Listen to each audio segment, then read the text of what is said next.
Now that the final episode of Game of Thrones has finally aired, I think it's time to rank the seasons in terms of my own personal enjoyment. So keep that in mind. This is just my personal opinion. Make sure to leave your guys' rankings down below, and we can have a nice discussion about this. I'm sure nobody's going to have strong opinions on Game of Thrones. And obviously, spoilers ahead. Number 8. Season 7. So fortunately for me, I love every single season of Game of Thrones, even the ones that I would consider my least favorite, so this is really a list from good to great, not from bad to good. So why would I rank number 7, the least good season? Well, I think honestly, it kind of falls prey to being a setup season for season 8, which is the finale season. And not a lot seems to happen. The dialogue does seem to take a hit in comparison to some of the other seasons, and it feels like a less cohesive project in comparison to some of my favorites. Some of the lowlights are kind of the forced interactions between Jon and Daenerys, and some of the highlights include the transformation of the dragon into the White Walker dragon, and Euron's insane entrance into battle. Number 7, Season 8. So the final season of Game of Thrones is by far the most polarizing between fans. It has some of the lowest rated episodes of the entire show, and suffers from a lot of the same issues that Season 7 suffers from. So why did I put Season 8 above Season 7?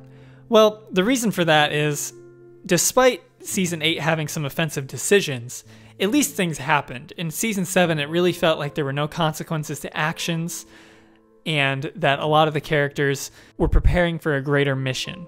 In Season 8, at least things happened, even though some of them might have been lackluster. My lowlights of the season probably are the entire first episode, as it felt very filler, and Tyrion's betrayal of Varys, which felt extremely out of character. It was not only an unintelligent betrayal, but also one that hurts on an emotional level considering how long Varys had been there supporting Tyrion through all of his struggles. Controversially, my highlights of the season would include the Battle of Winterfell, which I think was executed very well. The Night King was not always my favorite aspect of the show, so I felt that it was a good 90-minute battle to wrap up that storyline. And my other favorite aspect would probably be the battle between the Hound and the Mountain, which I thought was a great conclusion to two characters that we've been following since Season 1. It's unfortunate that this season feels so rushed. It so easily could have been spread into 2 or 3 extra seasons, and I think they could have fleshed out these storylines so much better, but it's clear that the creators of the show, and potentially even the actors on the show, had been getting tired of working on it after a decade. I'm only going to mention the music for 3 of the seasons where I think that it really stands out, and Season 8 is definitely one of those. Just listen to the Night King soundtrack. Number 6, Season 5. Season 5 is host to many, many highs, but also some kind of noticeable lows. Some of the highs include Hardhome, which is one of the best battles of the entire show. Some of the lows include the extremely obnoxious High Sparrow gaining power. Now, there's nothing wrong with having this aspect of the show be involved, but when it spans so many episodes and it involves the imprisonment of so many characters that we absolutely love, or have a lot of the characters that we love not engaging in the discourse of Game of Thrones in the way we hope that they would, that's when it starts to bog down the show a little bit, and it really hurt the pacing. It felt slow at times. This season is one of the only that I really did feel that way. Number 5, Season 2. Season 2 is home to some of the best politicking in the show. We have a lot of great moments between Cersei and Tyrion, just discussions and great dialogue, which is the core that this show is built on.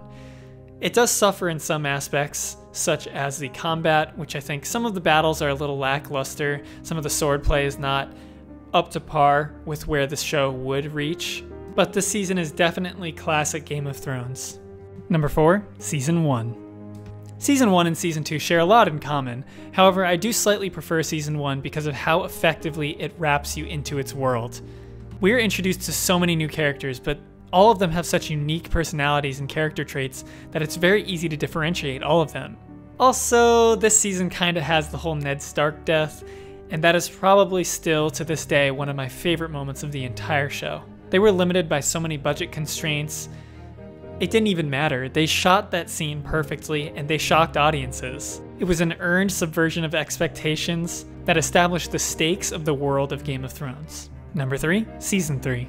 Speaking of unforgettable, shocking moments that establish the gravity of the world of Game of Thrones, we have the season that brought us the Red Wedding, accompanied by the song The Rains of Castamere, which is just a beautiful song. But I don't want people to only focus on the fact that this season contains the Red Wedding, because there are so many other things to love about it, such as the relationship between Jaime and Brienne, which really begins to take shape in this season. Probably my favorite scene in the entire season, other than the Red Wedding of course, is the scene where Jaime and Brienne are in a bathtub together and he begins to explain the story behind his king slaying. It felt like the beginning of his character arc, where we started to learn that there is humanity just hidden under this extremely harsh outer shell. Number 2, Season 6.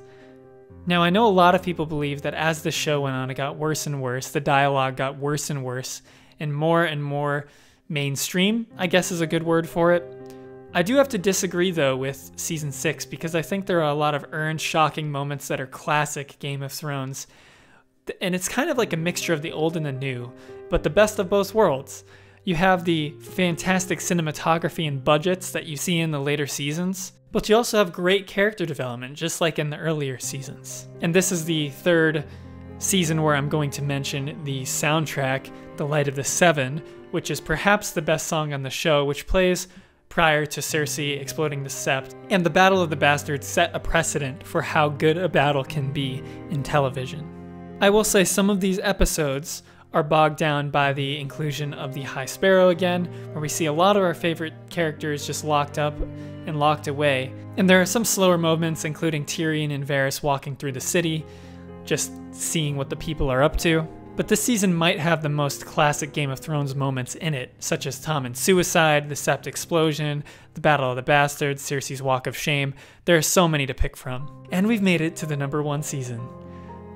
Number 1, Season 4. Season 4 is home to so many great moments. It is the most consistently effective season out of all of them. Almost every single episode is home to something just spectacular. My highlights include Tyrion's trial speech. I thought that was just brutal to listen to. 2 duels, the one between the Mountain and the Viper, which took a horrible turn, and perhaps my favorite battle of the entire show, which was Brienne versus the Hound. Every single hit in that fight felt so weighted, like everything was just turned up to 11 in terms of intensity, and I can't even get enough of it.